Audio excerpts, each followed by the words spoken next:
talk to my brothers about God my Father. Together we'll sing of His praises. Together we will sing His praises. Hallelujah. Together we will sing His praises. Hallelujah. La la la. Hallelujah. La la la. Hallelujah. Hallelujah. La la la. Hallelujah. I will talk to my brothers about God my Father. Together we'll sing of His praises. I will talk to my brothers about God my Father. Together we'll sing of His praises. Together we will sing His praises. Hallelujah. Together we will sing His praises. Hallelujah. La la la. Hallelujah. La la la. Hallelujah. Hallelujah. La la la. Hallelujah. Hallelujah.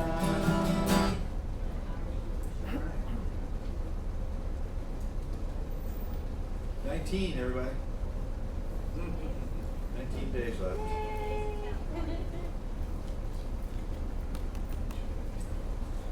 It's a good number.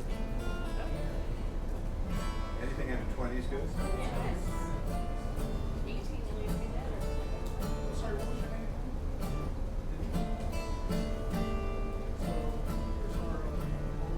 Can you skip this one?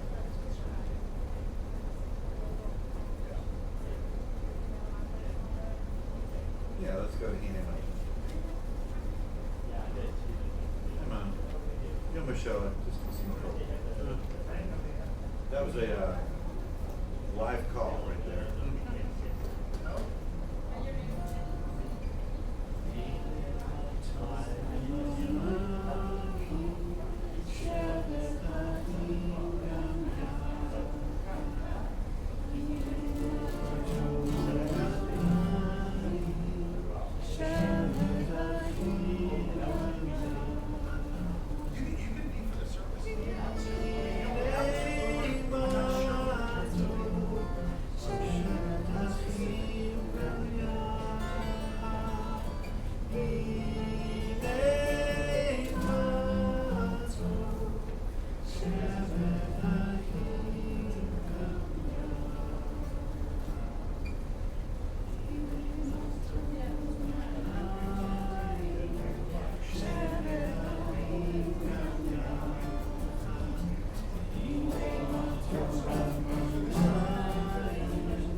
Sometimes you come across these things that are just counterintuitive. When you go faster in the Hebrew, it's easier to pronounce. each individual. Behold how good and pleasant it is for brethren to dwell together in unity. Okay. And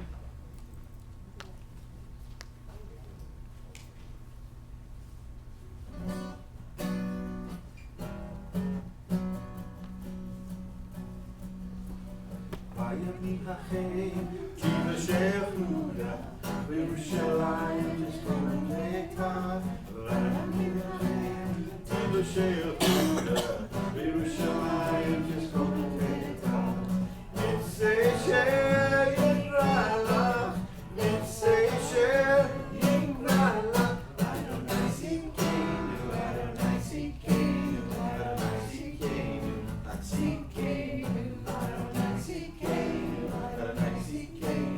אדוני סיכנו סיכנו in those days, Judah shall be saved, and Jerusalem shall dwell in safety. In those days, Judah shall be saved, and Jerusalem shall dwell in safety. Now this is the name by which it shall be called. This is the name by which it shall be called. The Lord our righteousness, the Lord our righteousness, the Lord our righteousness, our righteousness, the Lord our righteousness, the Lord our righteousness, the Lord our righteousness, our righteousness. בימים ההם תיוושע יהודה וירושלים תזכור ביתה. בימים ההם תיוושע יהודה וירושלים תזכור ביתה. ונצא שיקרא לך ונצא שיקרא לך אדוני סיכנו אדוני סיכנו אדוני סיכנו סיכנו אדוני סיכנו אדוני סיכנו אדוני סיכנו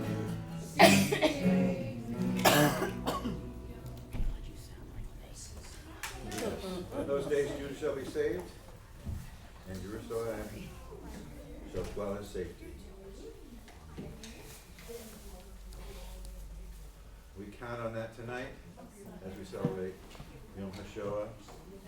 Let's sing Sabbath prayer together and finish up the time of Sharina.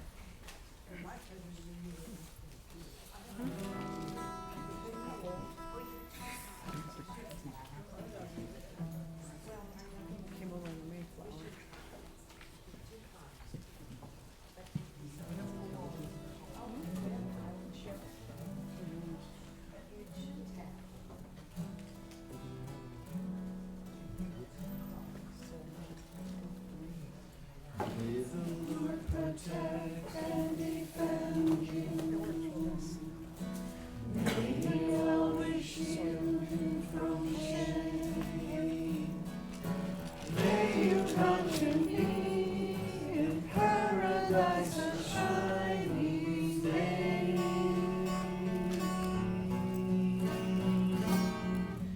May you be like Ruth and like Boaz. May you be deserving of praise.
Shabbat shalom. Shabbat shalom.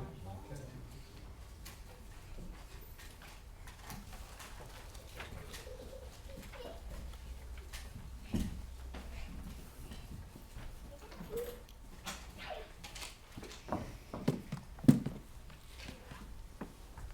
Good evening, Shabbat Shalom to everyone.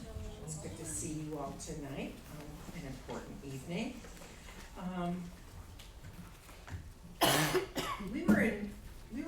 John and I were just in Washington DC. We came back Tuesday night. Except it could have been any city in America. It could have been Omaha, Nebraska. It could have been Portland, Oregon. Maybe not Hawaii. Maybe it didn't look like Hawaii, but we didn't get to see any of the nation's capital. Here's what we got to see: people's houses, restaurants, few strip malls where we went to the restaurant.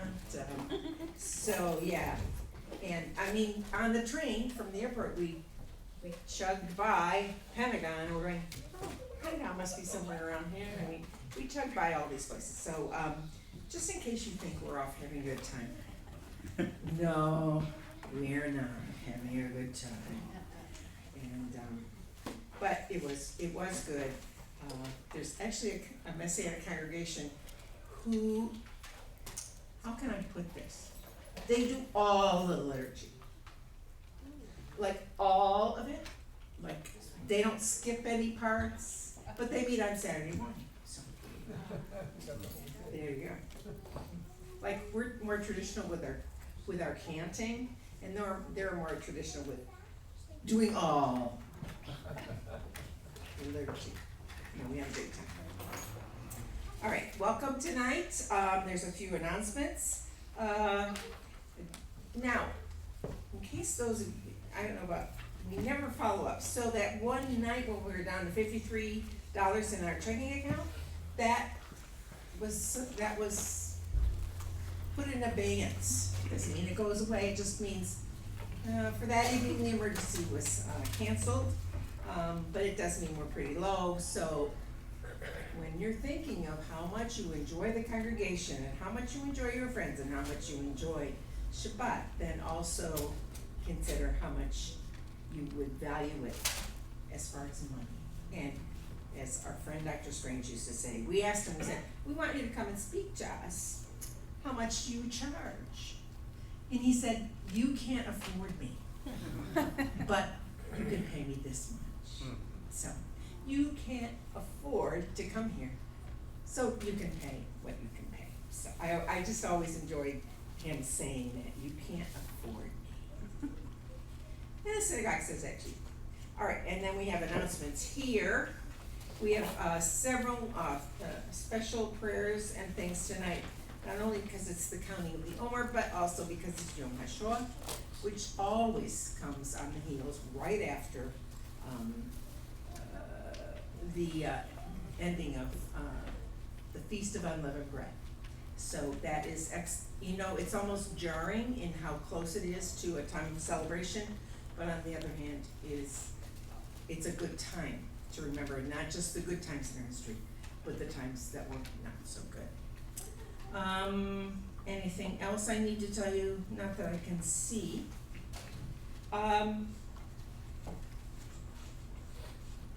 It's a privilege to be here. It's a privilege to live in a country where we're free to come and worship whatever God we feel we need to worship. That is a privilege that we have that other people in the world don't have. And I don't think we take advantage enough of it. I don't think we appreciate enough of it on a day-to-day basis. And so this is a good time to remember all the benefits that we have because we happen to be born here. And all the suffering that other people have gone through because they happen to be born when they were born. And so we can really say, but for the grace of God, I'm okay. So thank you for coming tonight, and we appreciate your attendance. Shabbat Shalom. Shabbat shalom.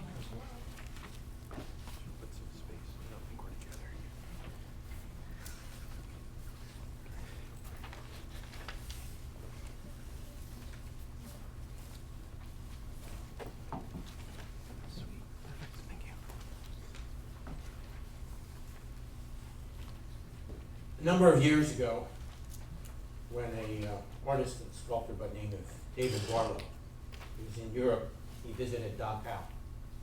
As a result of his visit of Dachau, he created this particular piece that's on the other side, Jacob. It's called Arbeit macht frei. The story, part of the story that's on the front, but for the rest of the story, it's in the foyer. But that was his reaction to what he saw and what that experience might have been for others. And he was kind enough to donate it to the synagogue.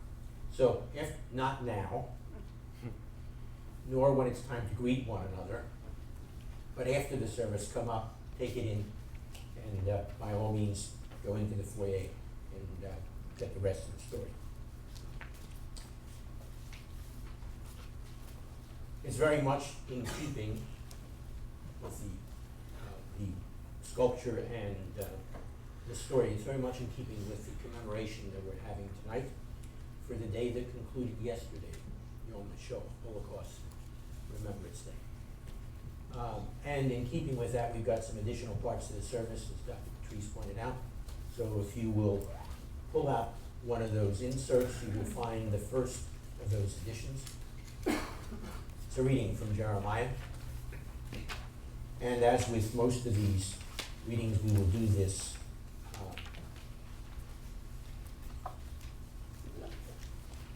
with you taking the first paragraph, and then I will respond to you with the second and join you with the third as we do this responsively, and we'll do the other one a little later the same way. So, please begin. This is what the Lord says. A voice is heard in Ramah, mourning and great weeping, Rachel weeping for her children and refusing to be comforted, because her children are no more. But this is what the Lord says. Restrain your voice from weeping and your eyes from tears, for your work will be rewarded, declares the Lord. They will return from the land of the enemy. So there is hope for your future, declares the Lord. Your children will return to their own land. And in a deeper sense, Rachel's weeping was because truly her children were no more and weren't even there to return, although many of them did. And since so many did in fact die, we must all remember, and that's why this is called Holocaust Remembrance Day. There is a selection that a rabbi wrote called Megillat HaShoah, and it's from there that I would like to read right now a few lines as we remember those who've gone before. He writes, the ark of Torah, of faith, of learning, stands empty and bereft. We've come here to remember those who cannot be forgotten.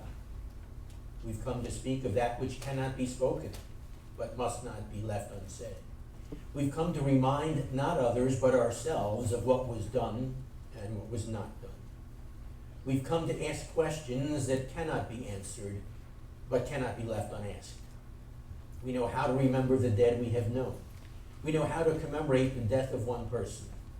But all of us today are mourners. All of us recall not one, but 6 million ones. Not only those we have known, but those no one can know, the names that are forever lost.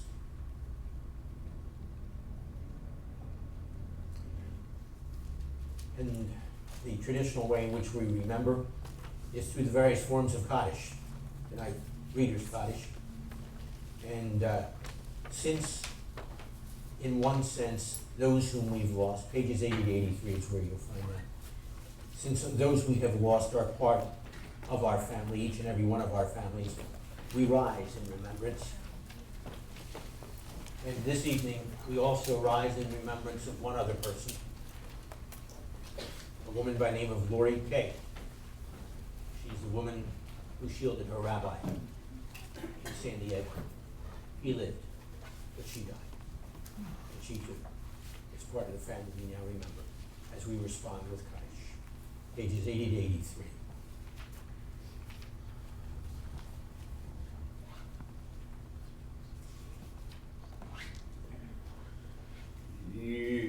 Gadol v'yitkata Shamei Rabbah.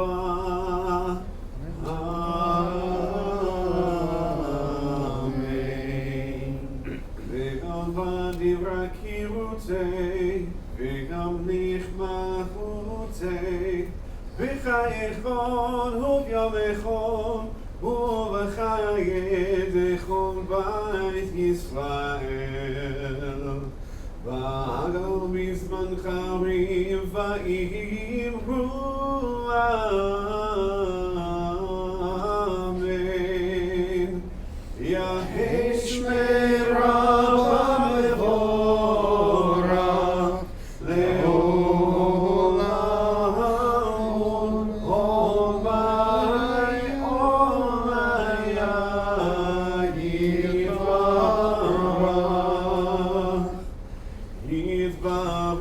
עוד ביי ויתפאר ויתרומם ויתנשא ויתהדר ויתהלל ויתהלל שמי קודשה בריאו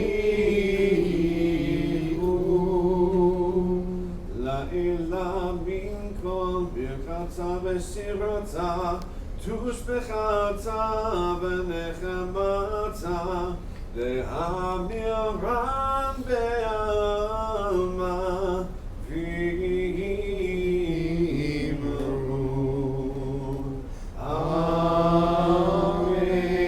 אמן תתקבל סדרות הון ובהות הון בכל בישראל אדם אבו הון דביסמיה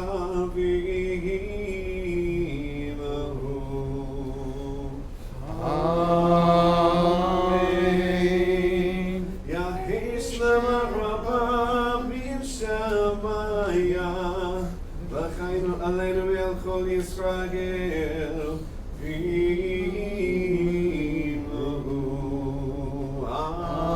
Amen. Oseh Shalom B'ramav Shalom Aleinu Ve'al Chol Yisrael V'imru Amen. Magnified and sanctified be His great name in the world which He created according to His will. May He establish His kingdom during your lifetime and during the lifetime of all the house of Israel. Speedily, yes, soon, and say, Amen. Amen. Let His Great name be blessed forever and for all eternity. Blessed and praised, glorified and exalted, extolled and honored, magnified and lauded be the name of the Holy One, blessed be He. Though He is high above all the blessings and hymns, praises and songs which are uttered in the world, and say, Amen. May the prayers and supplications of all Israel be accepted by their Father who is in heaven, and say, Amen. May there be great peace from heaven, and life for us and for all Israel, and say, Amen. He who makes peace in the heavenly realms, may He make peace for us and for all Israel, and say, Amen. You may be seated. And appropriately we ask, may there be great peace from heaven and life for us all and for all Israel. That's why we say amen. Because we put all these times that we reflect on, such as this particular evening. Our next response is the bottom of that page on the insert. This is a selection series of text from Isaiah 49. And again, we'll do this responsively. I'll begin with the first line, ask you to respond. I'll respond to you, you to me, and then finally me. Now, as we begin to respond, we need to remember that because of the enormity and the calamity, people felt abandoned by God. But God replied. So they say, my Lord deserted us. He has forgotten us. And then here God replies as you respond. And never can a mother forget her little child and not have love for her own son. Yet even if that should be, I will not forget you. See, I have engraved your name upon my palm, and ever before me is a picture of Jerusalem's walls in ruins. Soon your rebuilders will come and chase away all those destroying you. Look and see, even the most desolate parts of your abandoned land shall soon be crowded with your people. The generations born in exile shall return, and they'll say, we need more room, it's crowded here. Then you will think to yourself, who has given me all these? For most of my children were killed, and the rest were carried away into exile, leaving me here alone. Who bore these? Who raised them for me? Who can snatch the prey from the hands of a mighty man? Who can demand that a tyrant let his captives go? But the Lord says, even the captives of the most mighty and most terrible shall all be freed, for I will fight those who fight you, and I will save your children. All the world will know that I, the Lord, am your Savior and your Redeemer, the Liberator, the Mighty One of Israel. As we continue our reflections, you'll respond in a moment. As has become part of our minhag, our custom, to light the lights of the menorah. As we reflect on the meaning of each and every one of the candles, if you were to pull out the Machzor, you would find this particular introduction to the lighting of the candles here. The introduction reads, as we light the 6 candles, each one reminds us of 1 million of our people who were ruthlessly exterminated as part of the Holocaust. The 7th candle, the middle one, represents the 1.5 million children who were slaughtered in the death camps during the attempted final solution for the Jewish people. The 6 candles can also represent the times in our history when others tried to annihilate us as a people. The first candle then reminds us of when Pharaoh had our baby boys killed to keep our people from multiplying, but God rescued us through the Passover.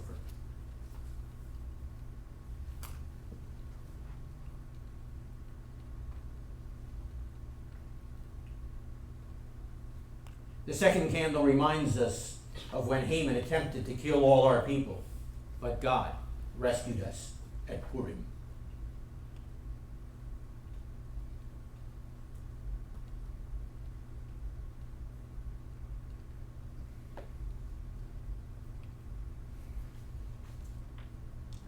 The third candle reminds us of when Antiochus tried to assimilate us as a people by forcing us to worship his gods, but God rescued us at Hanukkah.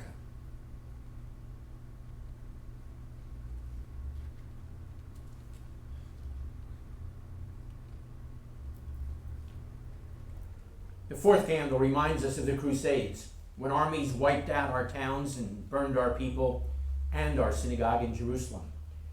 But God preserved our people.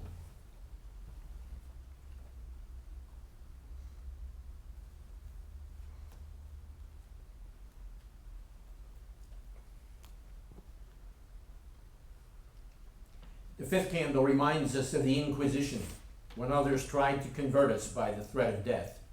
But God preserved our people.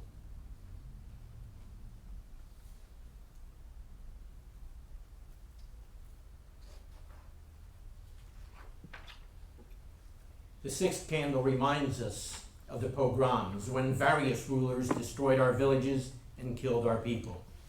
But God preserved our people.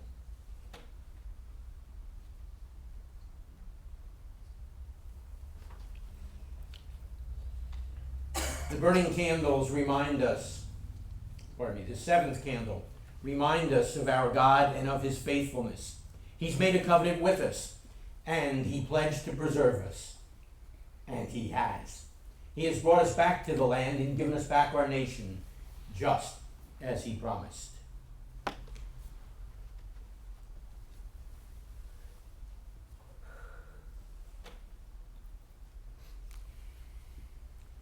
burning candles then remind us of 6 million people exterminated, though never extinguished in God's sight. But they also picture God's faithfulness to us through the fire. The menorah that the candles form is the most ancient symbol of Israel, the nation he recreated literally out of the ashes of the Holocaust as an enduring sign of his faithfulness, which is why now his people respond as you find it in your bulletin. Repeat after me. Am Yisrael Chai. Am Yisrael Chai. Ki Od Avinu Chai. The people of Israel live because our God still lives.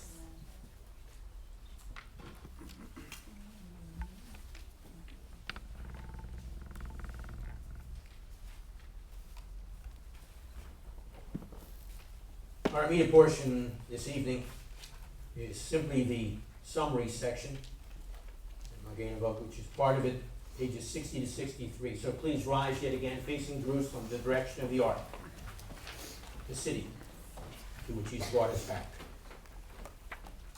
And it reminds us that God, as he promised, was a shield to our ancestors, and so also to us. Utilize these words to summarize your response to our God in quiet. Pages 60 to 63.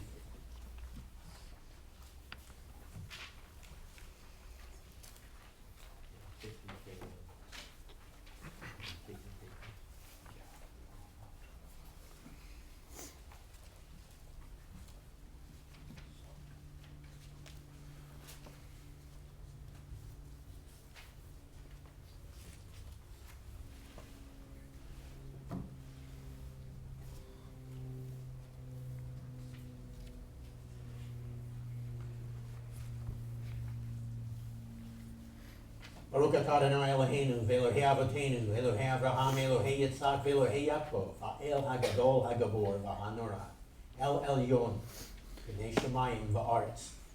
Blessed are you, O Lord our God. You are the God of our ancestors, the God of Abraham, Isaac, and Jacob, the God of Sarah, Rebekah, Rachel, and Leah. You are the great, the mighty, and revered God. You are the Most High God, Master of heaven and of earth. Magen Avot bidvaro, mechayed metim b'ma'amaro, ha'el hakadosh ha'en kamohu, המניח לעמו ביום שבת קדשו. כי בעם רצה להניח להם, לפניו נעבור ביראה ופחד, ונודה לשמו בכל יום. תמיד מעין הברכות אל ההודעות אדון השלום, מקדש השבת ומברך שביעי, ומניח בקדושה לימד ושני עונג. זכר למעשה בראשית. זכר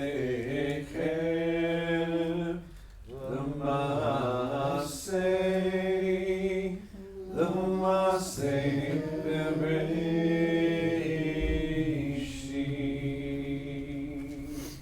Together he with his word was a shield to our forefathers, and by his voice will raise the dead. The holy God, like whom there is none, who gives rest to his people on his holy Sabbath day, because he delights in them to grant them rest. Before his presence we will serve with fear and awe.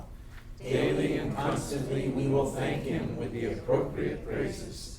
He is the God to whom thanksgiving is due, the Lord of peace, who hallows the Sabbath and blesses the seventh day, and in holiness gives rest to a people filled with delights in remembrance of the creation. Our God and God of our ancestors, so accept our rest. Hallow us by your commandments and grant our portion in your Torah. Satisfy us with your goodness. Gladden us with your salvation. Purify our hearts to serve you truthfully. And in your love and favor, O Lord our God, let us inherit your holy Sabbath. And may Israel, who sanctify your name, rest thereon. Baruch atah Adonai Mekadesh HaShabbat. Blessed are you, O Lord, who make Shabbat special. And you may be seated.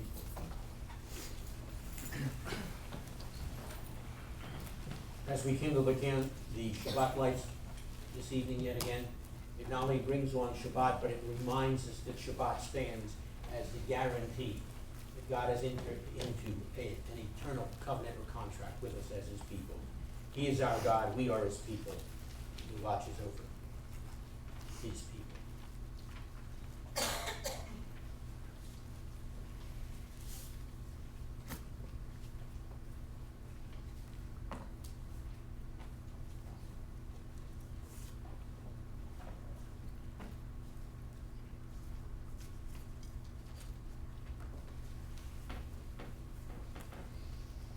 Baruch atah Adonai Eloheinu melech haolam, asher kiddushanu b'mitzvoto v'tzivanu lahadlik ner shel Shabbat. Blessed are you, O Lord our God, ruler of the universe, who has sanctified us by your commandments and commanded us to kindle the candle for Shabbat.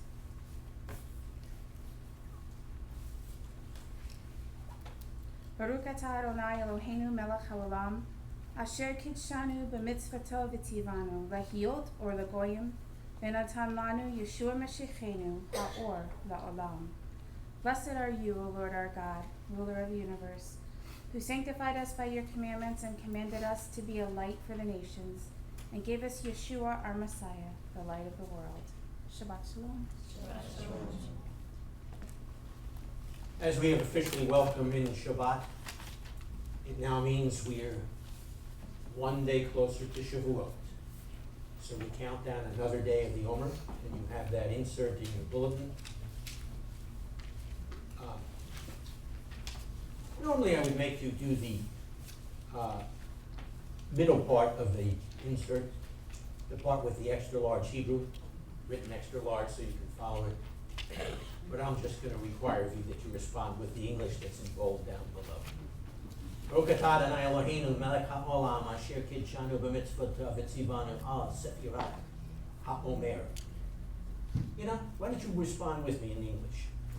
Blessed are you, Lord our God, King of the universe, who has sanctified us with his commandments and commanded us concerning the counting of the Omer. And then we counted. Hayom arba'a athar yom, shehem shnei shavuot.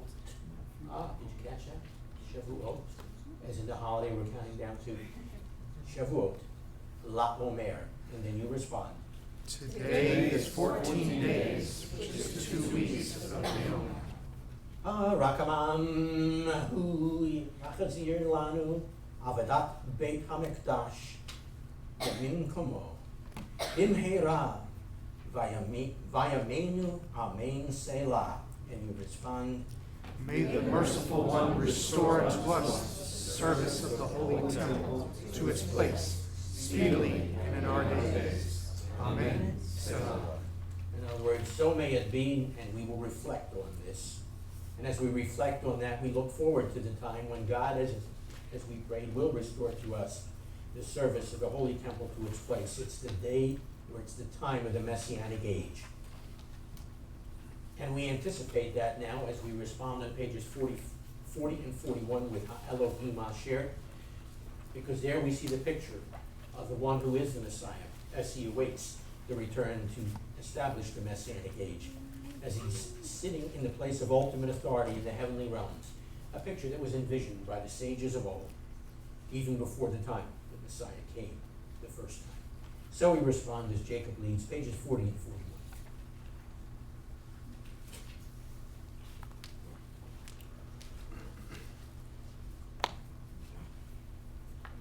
Elohim asher diber mikadem pe'amim rabot u'bidrahim rabot el ha'avot be'yad ha'nevi'im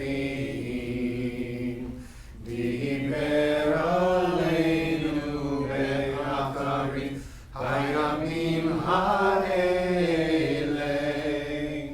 ביד הבן אשר שם ליורש כל וידו גם עשה את העולמים וזוהר כבודו וצלם עצמותו ונושא כל בדברו רב הגבורה ולאחר שעשה טיהור חטאים ישב לימים הגדולה.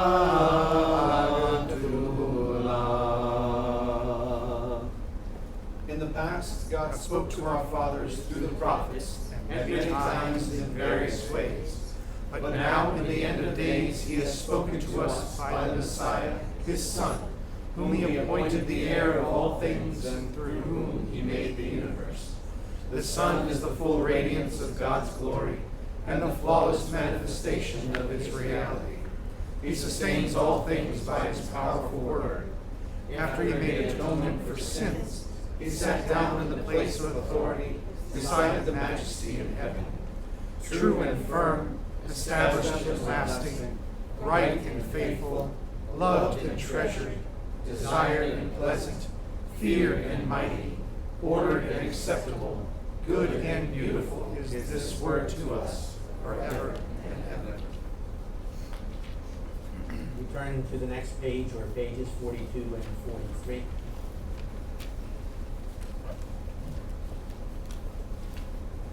As we remind ourselves yet again that the God of the world is our King, the Rock of Jacob is the shield of our salvation from generation to generation. We will do this responsibly. I'll lead you through the opening line of Hebrew. Ask that you respond with the English of that first paragraph. I will respond to you with the second paragraph and ask that you conclude with the third paragraph. Emet Elohei Olam Malkeinu, Sur Yaakov Magen Yeshek. And you respond. It is true that God of the world is our King. The Rock of Jacob is the shield of our salvation. From generation to generation he endures, and his name endures. And his throne is established, and his kingdom and his faithfulness forever endure. And his word lives and endures. It is faithful and desirable forever. It is from everlasting to everlasting. For our ancestors and for us, for our children and for our generations, in fact, for all generations of the seed of Israel, his servants. The help of our fathers are you from ages past, a shield and a savior to their children after them, in all generations and generations. And the heights of the world is your dwelling, and your judgments and your righteousness extend to the ends of the earth. And then you'll turn the page yet again.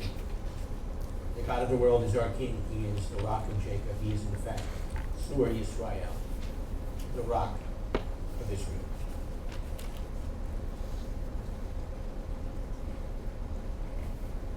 And so we respond on those pages. And I will ask you again to respond with me after I read through the introductory line or two in Hebrew. Sur Yisrael, Azrat Yisrael, Ufneh, Kenumeka Yehuda, Yisrael. Together. Rock of Israel, arise to the help of Israel. And deliver as you promised Judah and Israel. Our Redeemer, the Lord of hosts, Adonai Sabaoth is his name. The Holy One of Israel, Kadosh Yisrael. Blessed are you, O Lord. You have redeemed Israel. Baruch Adonai, Ga'al Yisrael. You have, in fact, redeemed and rescued Israel. Yet again, because you are truly the Rock of Israel. And because he is that, We want to respond to him with our complete gratitude and commitment. And that's what we do when we rise and respond with the words of the Shema, pages 34 to 39. We face Jerusalem yet again, as we acknowledge each and every one of us and the community as a whole, that he is our God, he is our King. We will serve him fully and solely. Pages 34 to 39.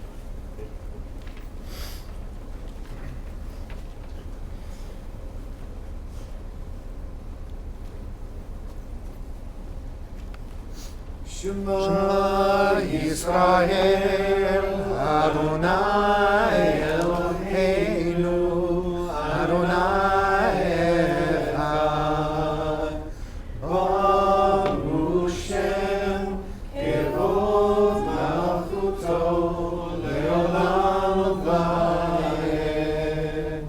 Ve'ata et Adonai Elohecha, Bechol levacha, ובכל נפשך ובכל מאודיך, והיו הדברים האלה אשר אנוכי מצווך היום על לבביך, ושיננתם לבניך, ודיברת בם, בשבתך בביתך, ובלכתך בדרך, ובשעתך ובקומך, וקשרתם להיות על ידיך, והיו לטוטפות בין עיניך, וכתבתם על מזוזות ביתך, ובשעריך.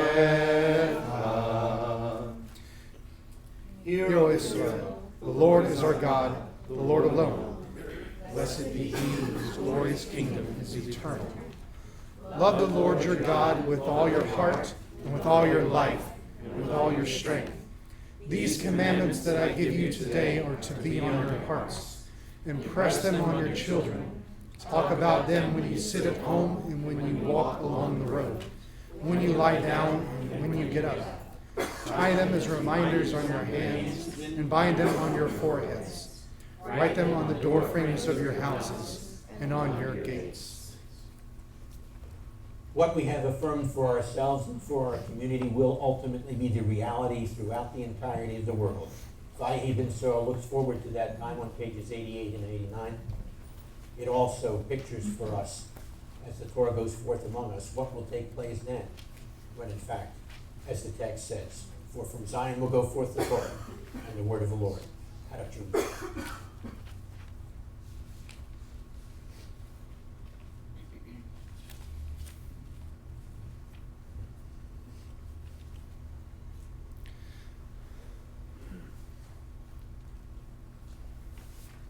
ויהי בנשוא הארון ויאמר משה קום אדוני ויצבו צועביך וינוסו משנאיך מבניך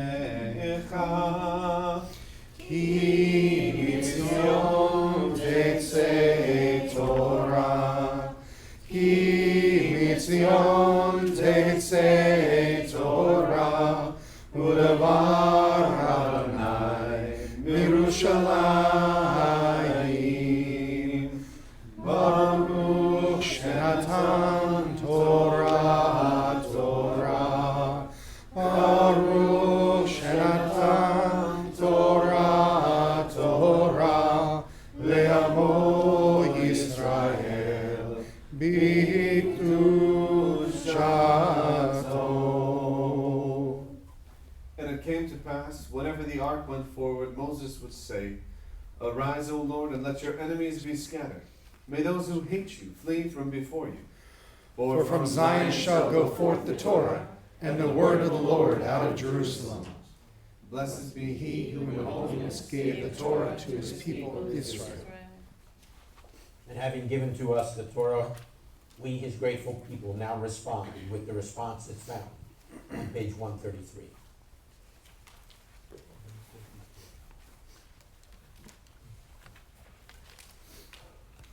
The ark now unveils its treasure.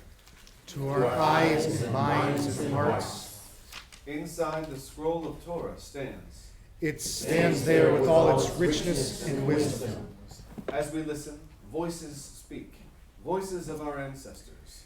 Abraham, Isaac, and Jacob, Joseph, and Moses. O God, they bring us your instructions for us.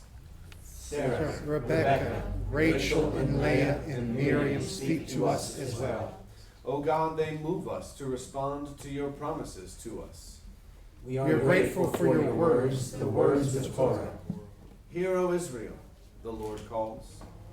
You will hear your words that we may learn them, love them, live them. What does the Lord require of you? To fear him, love him, serve him, and walk in all his ways. All the Lord has said, we will do.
Mi shebarach Avotenu, Abraham, Yitzchak, veYaakov. He who blessed our fathers Abraham, Isaac, and Jacob. May he bless Matt. May he bless Sharon. May he bless John. May he bless Don, who have come up to honor God and the Torah. May the Holy One bless them and their families and send blessing and prosperity on all the work of their hands. Baruch et Adonai Hamvorach. Baruch Adonai HaMorach Le'olam Va'ed. Baruch atah Adonai Eloheinu melech haolam asher bacha banu mikol ha'amim v'natan lanu et torato. Baruch atah Adonai noten ha'torah. Amen. Bless the Lord who is blessed. Bless the Lord who is blessed forever and ever. Blessed are you, Lord our God, ruler of the universe, who chose us from all peoples and gave to us the Torah. Blessed are you, Lord, giver of the Torah.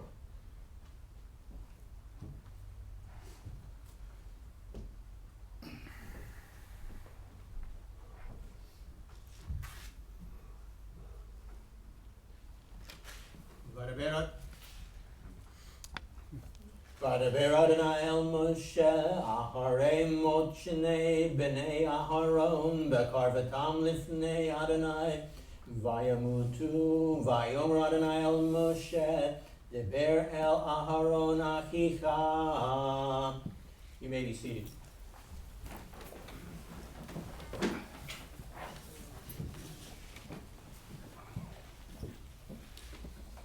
And the Lord spoke to Moses after the death of the two sons of Aaron, when they tried to approach the Lord.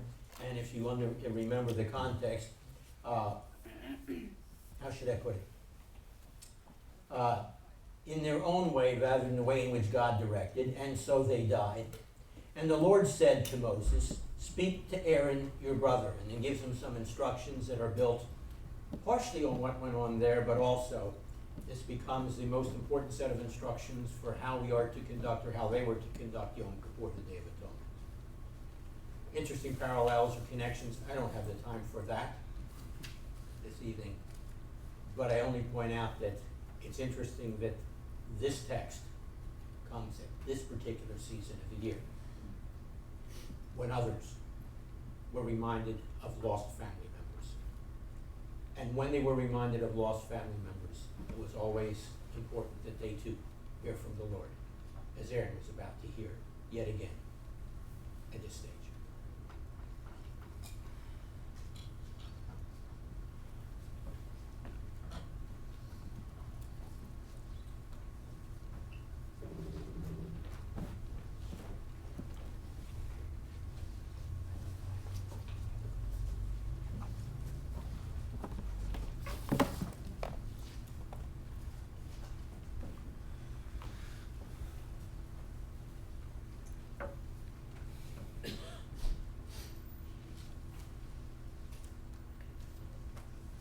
I'll be reading from Leviticus 19, 33 through 37.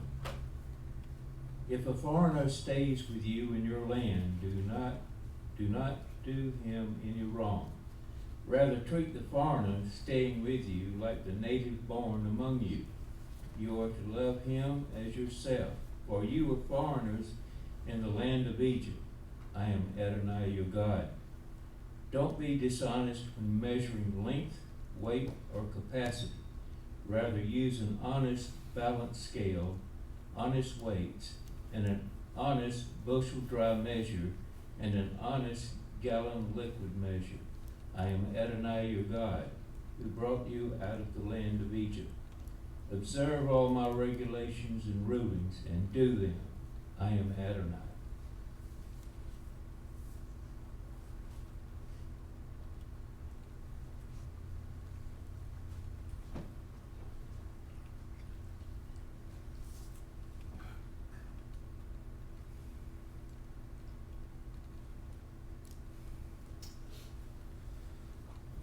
Baruch atah Adonai Eloheinu melech haolam asher natan lanu torat emet v'chagi olam nata b'tochenu.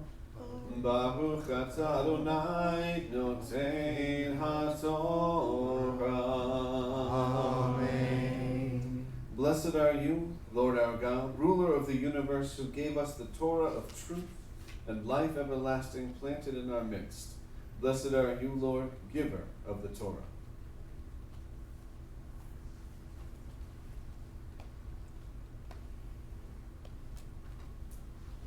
At the holiday we're counting down towards Shavuot, we will recall, in fact, in a sense, relive the time when God actually gave to us the Torah. But we get a chance to reenact that on a weekly basis as we respond now with the Zod HaTorah, pages 98 and 99. Transliterations found on page 95 should you need it. But as our ancestors stood when they received these words, so now we stand as well, as we reenact that situation and stand in their sandals to receive the words that came directly from God through the hand of Moses.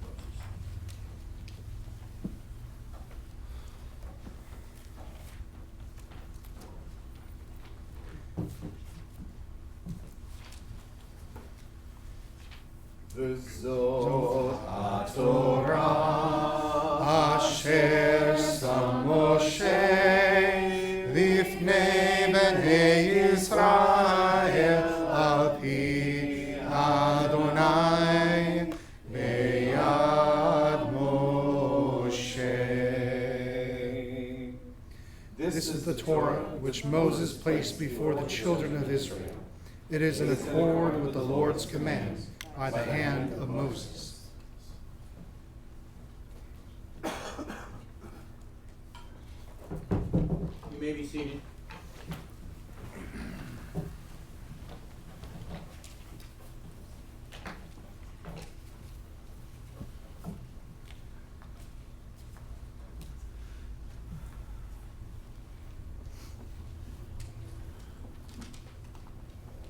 I am reading Psalm 88, 14 through 19.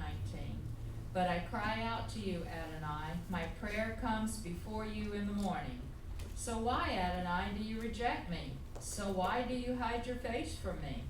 Since my youth I have been miserable, close to death. I am numb from hearing these terrors of yours. Your fierce anger has overwhelmed me. Your terrors have shriveled me up. They surge around me all day like a flood. From all sides they close in on me. You have made friends and companions shun me. The people I know are hidden from me.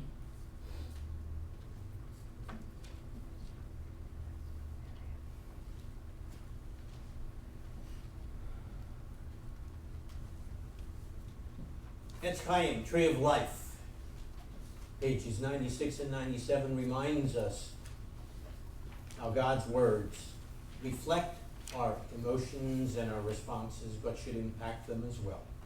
Which is why we then respond on those pages and ask, renew our days as of old, as in effect the psalmist was asking in this text also.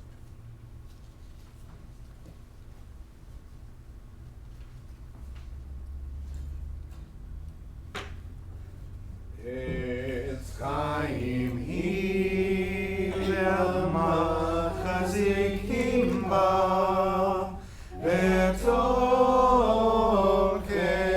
ha'meushkar terachei darchei Noam v'kol tivotei Shalom. Hashivenu Adonai elecha v'nashuva. Kadesh Yameinu ke'edem. Hashivenu Adonai elecha v'nashuva. Kadesh Yameinu ke'edem. A tree of life it is to those who take hold of it, and happy are those who support it. Its ways are ways of pleasantness, and all its paths are peace. Turn us, Lord, to you, and let us return. Renew our days as of old.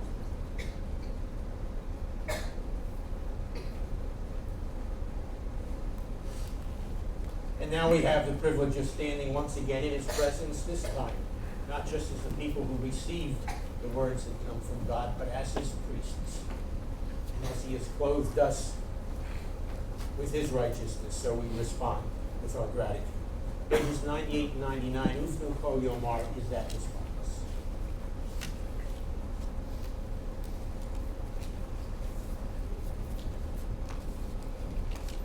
Umnucho Yomar, Shuva Adonai B'Bavot Alfei Yisrael.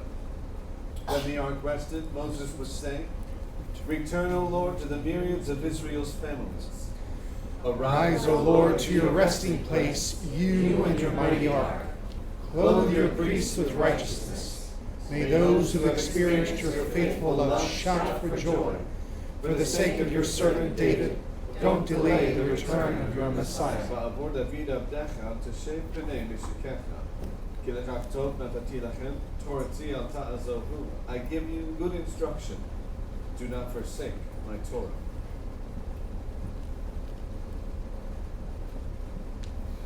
And now as we greet one another here on the Bama, the platform, we invite you to greet one another there. Don't run the circuit as a whole auditorium, just the ones nearest you. You'll get the rest later.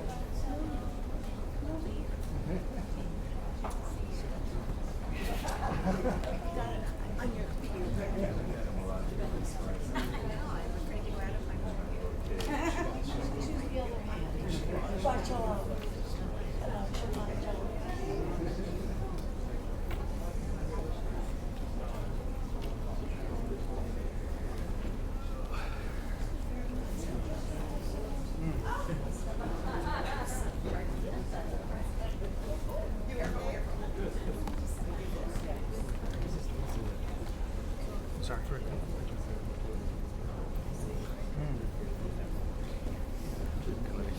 I think it's okay. I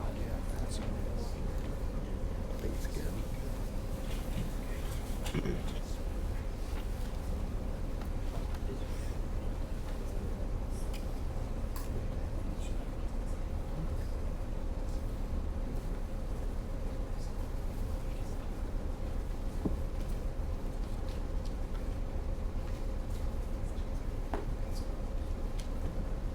Okay, it appears Shabbat School did not need my announcement to excuse them, nor did you need my announcement to encourage you to sit back down and stop hugging one another.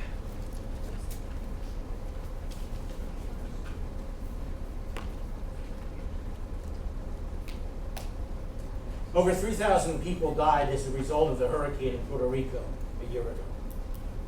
There was a massacre at the synagogue in Pittsburgh in October. Then we had the shooting last Saturday in the synagogue in San Diego. These are some recent and unspeakable tragedies that leave us with unanswered questions. And they resonate with the emotions that echo through our psalm, the psalm that was read. The psalm which begins in the following manner: I have wept before you, O Lord, day and night. Listen to my cry, for my life is full of troubles and death draws near. My life is a hopeless case. They have left me here to die, like those from whom your mercies are removed. You have thrust me down to the darkest of depths. Then the psalm concluded as it was read for you. O Lord, I plead for my life. Why have you thrown my life away? Why are you turning your face from me and looking the other way? There is only darkness everywhere. And then, built on that, tonight we recall the Holocaust. A horror both unimagined and unimaginable, except that it really happened. The questions hurl themselves at us. Why? How come so many innocent lives were lost? Where is God in all of this? How do we cope? What answers can we in fact give? Add the fact that tonight we recall an account of Israelites killed because of their attempted closeness to God. And this just after the day that we remember the 6 billion Jews killed in the Holocaust. The questions it raises are significant questions. Is this the eternal fate of Jews, as some theologies patiently tried to explain down through the ages? We read when the story first unfolded several weeks ago of the death of these two sons. Through those that are nigh or near to me, I will be sanctified, and before all the people I will be glorified. Moses reports God is saying. And as we read back then, Aaron is silent in the face of the explanation of the death of his own sons. So should our reaction not be the same at the horrors all around us? In the 13th century, yes, the great rabbi, the Ramban, Nachmanides, insightfully commented on that phrase, and Aaron was silent. And here's what he had to say. He said, this means that he had first cried aloud, but then became silent. Or perhaps the meaning is, as it is in the verse, give yourself no respite, your eyes no rest, quoting Lamentations 2:18. One of the most painful moments is this one, perhaps. Nadav and Abihu, Aaron's sons, come before the altar, and they offer what the Torah describes as an alien fire. Suddenly a divine fire consumes Aaron's sons. And on another evening, perhaps we might actually look into what was going on there, but not for tonight. Leviticus then tells us that Aaron, clearly shocked by the mystery of their deaths, was silent. Though Aaron and his response are a powerful example of mourning the inexplicable loss of a loved one, Nachmanides, the Ramban, reconsiders the Torah's literal meaning of this verse. Aaron was silent. Now, many have understood Aaron's reaction as understandable, as a deep, impenetrable silence reflecting the most genuine and profound reaction to tragedy. But Ramban is far more nuanced in his reading. The Ramban suggests two compelling and, in fact, interlocking interpretations. In one, he reads deeper into the text and suggests that Aaron, at first, cried aloud, and then fell silent. Nachmanides' reading translates the relevant part of the verse as, and Aaron became silent. In which case, paralyzing silence was not the initial reaction to losing both of his sons. He cries aloud, as one would expect, and only after this expression of grief and mourning does he become silent. Nachmanides then bases a second reading on the verse from Lamentations. And here the Hebrew word there, falling silent, is read in the context of tears pouring out from one's eyes. And so applying this understanding leads to an image of Aaron's tears ceasing as well. Both tears and verbal grief now stop, and Aaron begins the process of healing. Now, what is most empowering about Ramban's perspective is that Ramban allows the reader to embrace the full spectrum of responses to personal tragedy. Silence, crying, wailing are all appropriate expressions of deep loss. And they are an important part, I'm going to suggest, of the answer or the response to the questions we raise regarding tragedy. Another perspective regarding tragedy and catastrophe comes from an interesting text found all the way at the end in the book of Revelation. And in fact, as it turns out, it reflects the rabbinic midrash. It's Revelation 6:9 through 7:8. The fifth of the seven seals are broken in the book of Revelation. As they are broken, we are given what at first seems a rather odd description. Under the heavenly altar, we're told, the martyrs cry out to the Lord for their blood to be avenged. Now, we know that those who've been martyred for the sake of their faith have a special place with God.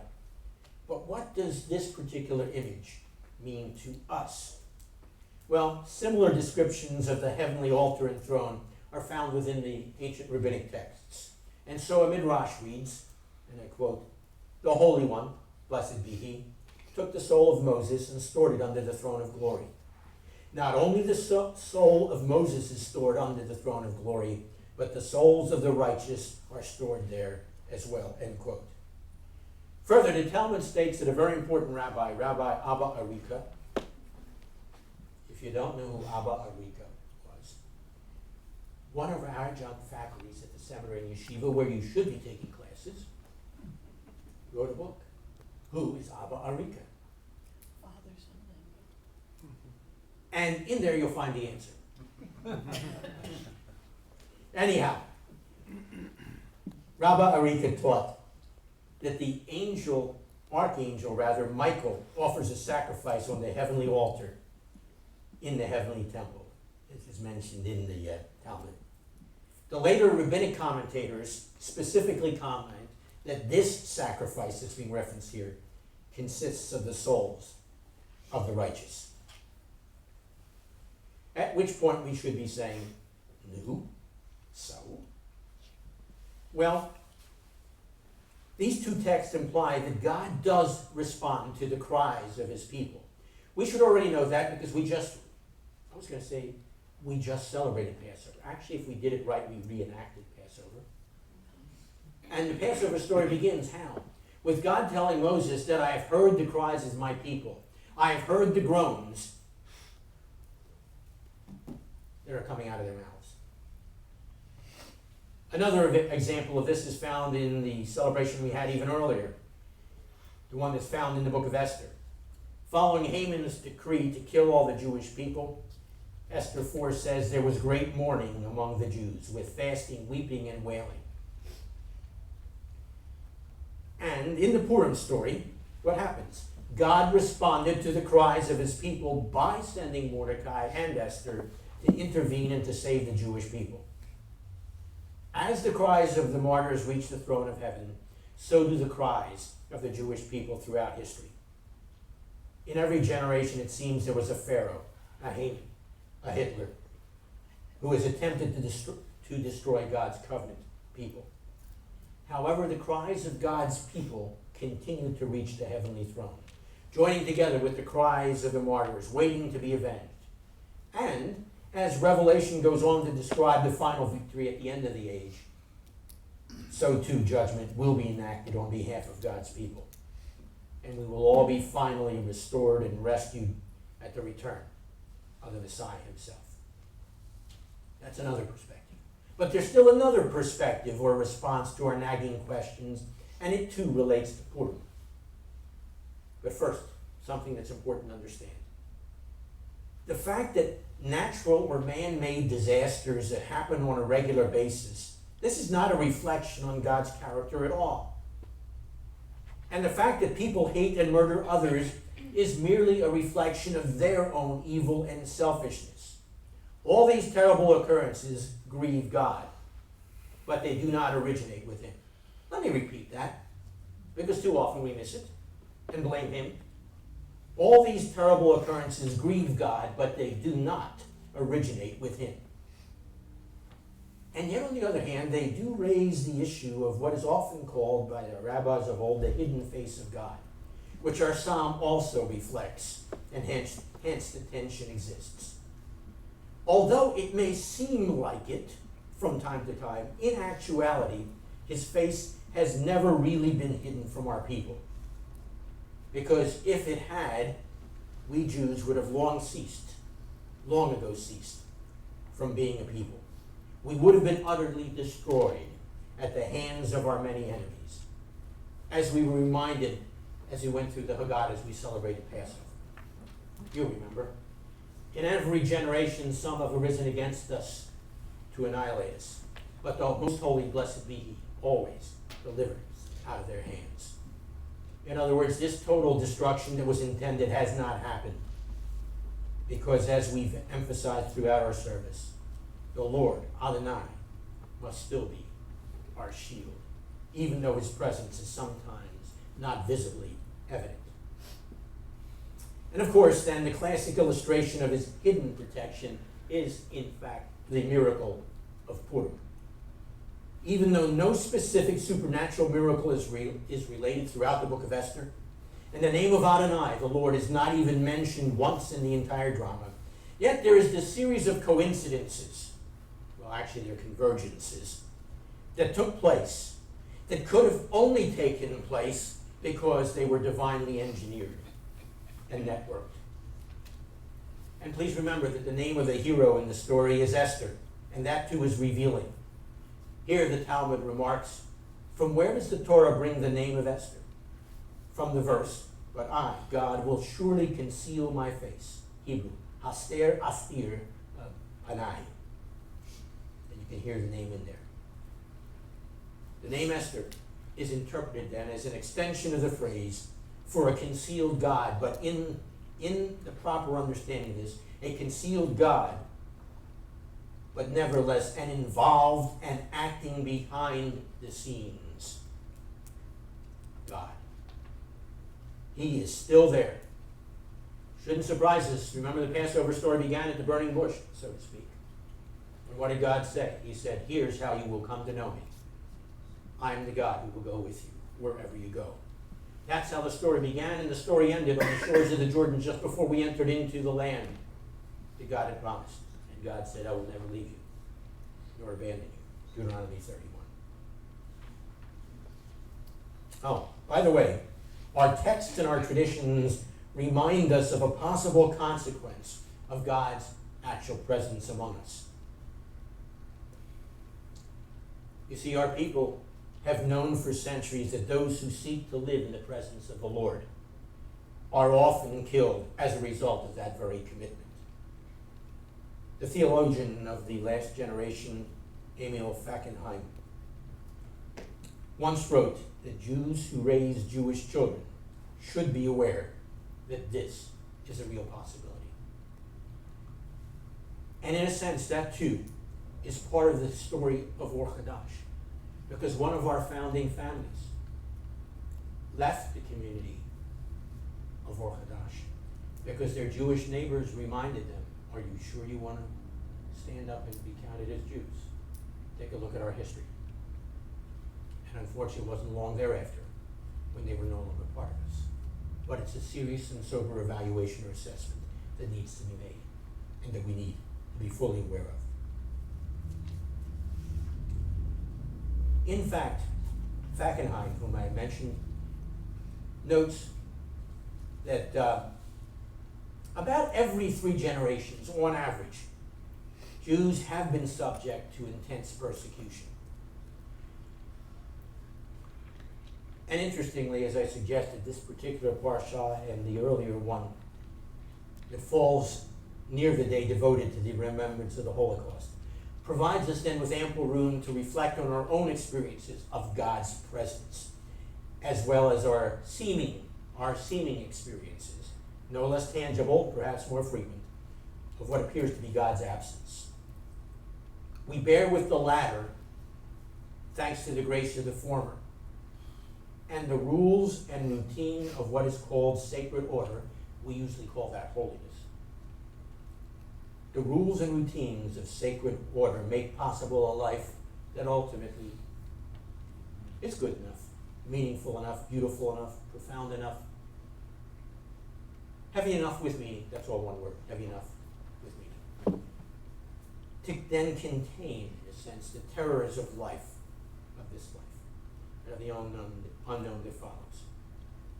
Remember the parsha, the passage states, Aaron was silent. You got that right. Theology fails at such points of contact with the ultimate. All sense fails, words fail. It's far better to fall back on notions such as the hiding of God's face than to construct Holocaust theologies. Oh, I need to make a confession.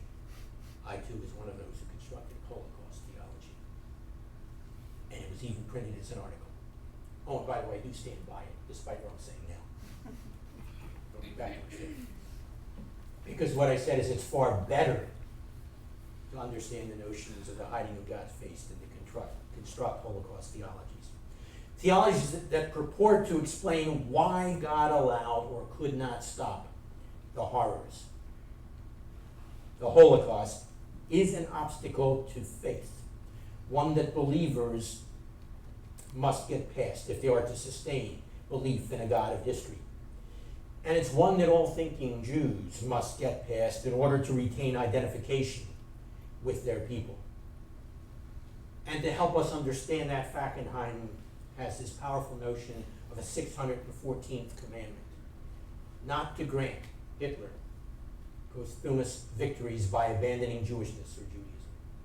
In fact, if I remember the quote, he says, our response must not include granting Hitler the victory, that we participate. Our response to his attempted destruction of Jewish people, by ourselves participating in just such a destruction, by the way in which we live. And this story from the Holocaust perhaps illustrates this important concept. The city was Przeworsk, Poland. Both the synagogue was engulfed in flames. German officers and soldiers stood there, along with their Polish allies, enjoying the spectacle. Many Jews were gathered behind them, their heads bowed in pain and humiliation. The rabbi of the community had been ordered to stand in the very front row, himself the object of then their scorn and derision. But suddenly the rabbi broke away and began to run. 2 more Jews ran after him. The Germans and Polish soldiers stopped laughing and shouted for them to stop. But the rabbi did not listen. Nothing could stop him, not even the flames. The 3 Jews disappeared into the burning building. The soldiers were speechless with astonishment. A few moments later, the rabbi reappeared, his clothes singed, but his face shining with a triumphant smile. His 2 arms held the Torah scroll. Jewish impudence, the German commander shouted.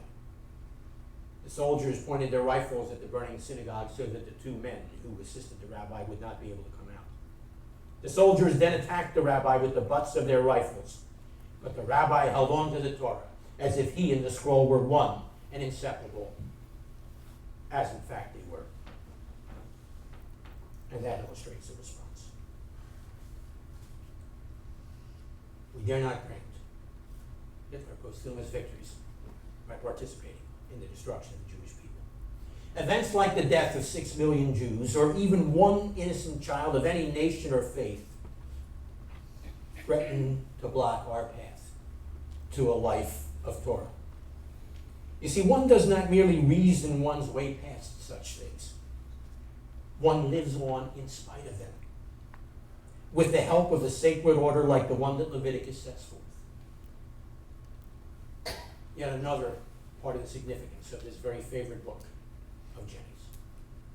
It provides for us just such a sacred order, and that too is part of the service itself.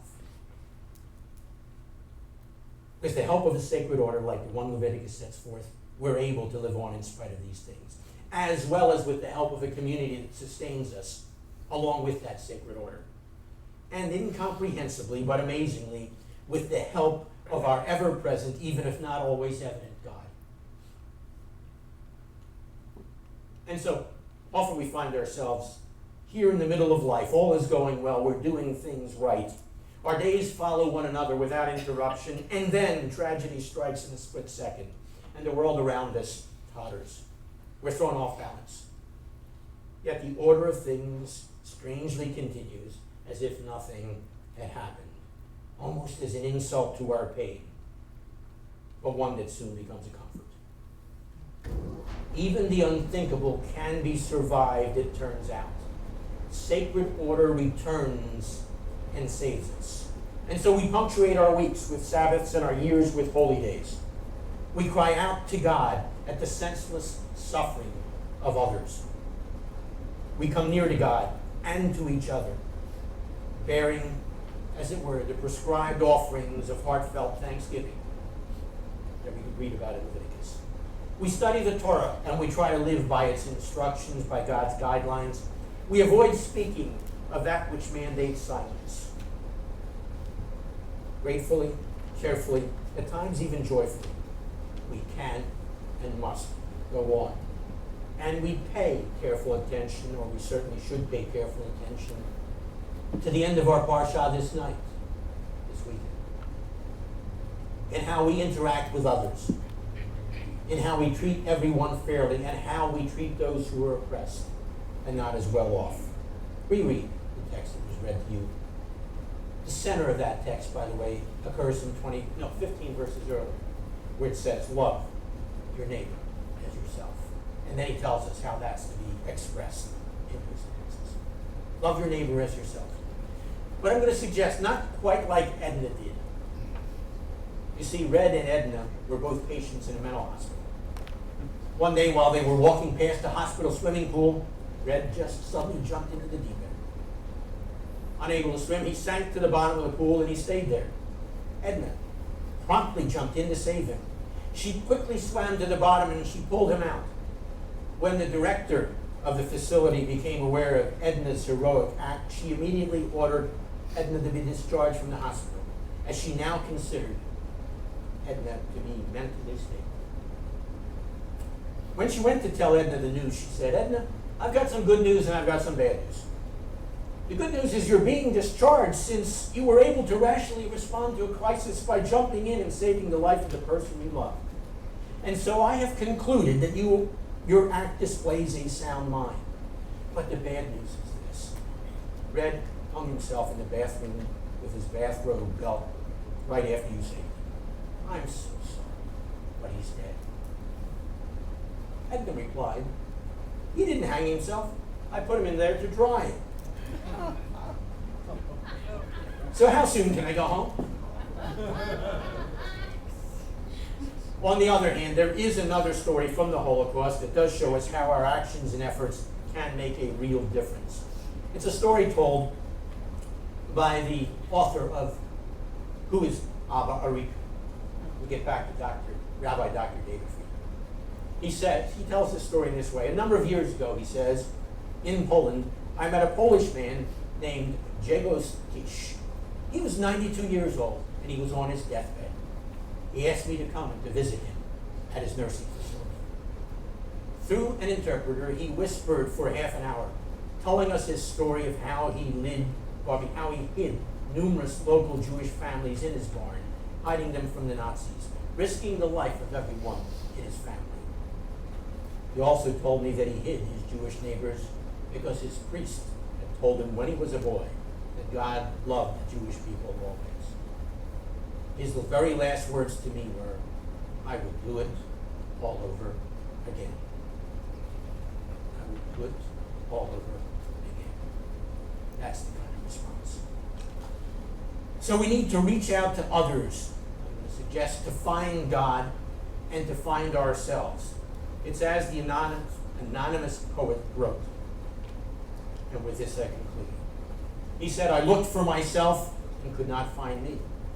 I sought out my God and couldn't find thee. But I reached out to others and so found all three. The question has no good answer, but it has some plausible responses. Take the next minute or so in quiet to decide just how you want to respond.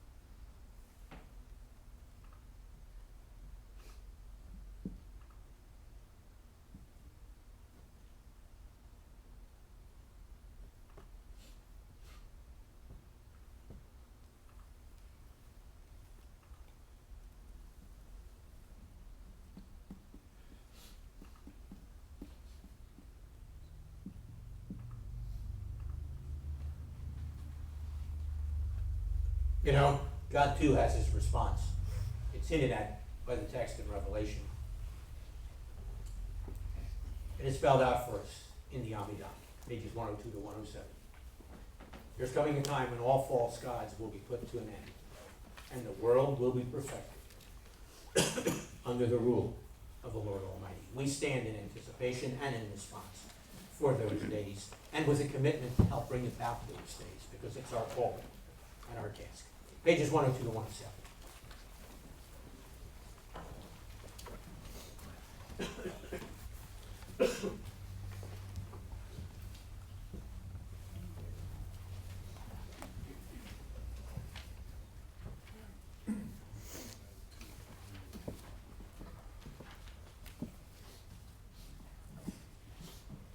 Hallelujah, לשבח לאדון הכל, לתת גדולה ליוצר בראשית, שלא עשנו כגויי הארצות, ולא שמנו כמשפחות האדמה, שלא שם כלכנו כהם, וגורלנו כחלומם, ואנחנו קוראים ומשתחווים ומודים לפני מלך מלכי המלכים הקדוש ברוך הוא, שהוא נוטה שמיים ויוצא הארץ, ומושב יקרו בשמיים ממעל, ושכינתו זו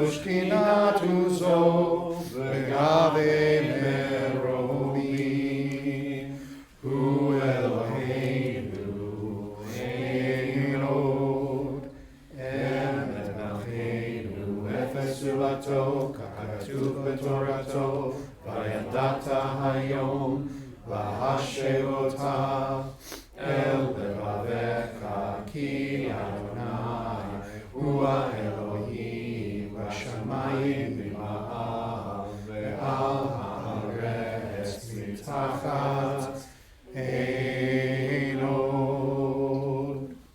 It is incumbent upon us to praise the Master of all, to exalt the Creator of the world, for he has made us distinct from the nations and unique among the families of the earth. Our destiny is not like theirs. Our calling is our task. We bow down and acknowledge before the King of Kings that there is none like him. For he stretched forth the heavens like a tent and established the earth. Truly there is none like our Lord and King. As the Torah says, you shall know this day and reflect in your heart. That is the Lord who is God in the heavens above and on the earth beneath there is none else. We hope, O Lord our God, to soon behold your majestic glory, when all abominations shall be removed, and all false gods shall be at an end. Then shall the world be perfected under the rule of the Lord Almighty, and all mankind shall call upon your name. For to you every knee must bow, and every tongue declare that you are God. Reign over us soon and forever. May the kingdom of David's greatest Son be established forever. For then shall the words be fulfilled. The Lord shall be king forever, and the Lord shall be king over all the earth. On that day the Lord shall be one, and his name one. V'nei amar haya Adonai lemelech ha'aretz bayom ha'hu yeh Adonai echad u'shmo echad.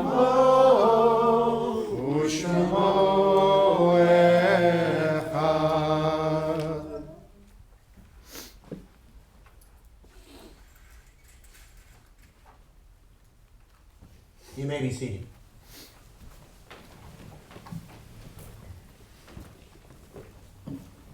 And as is customary, the last man standing is Gary.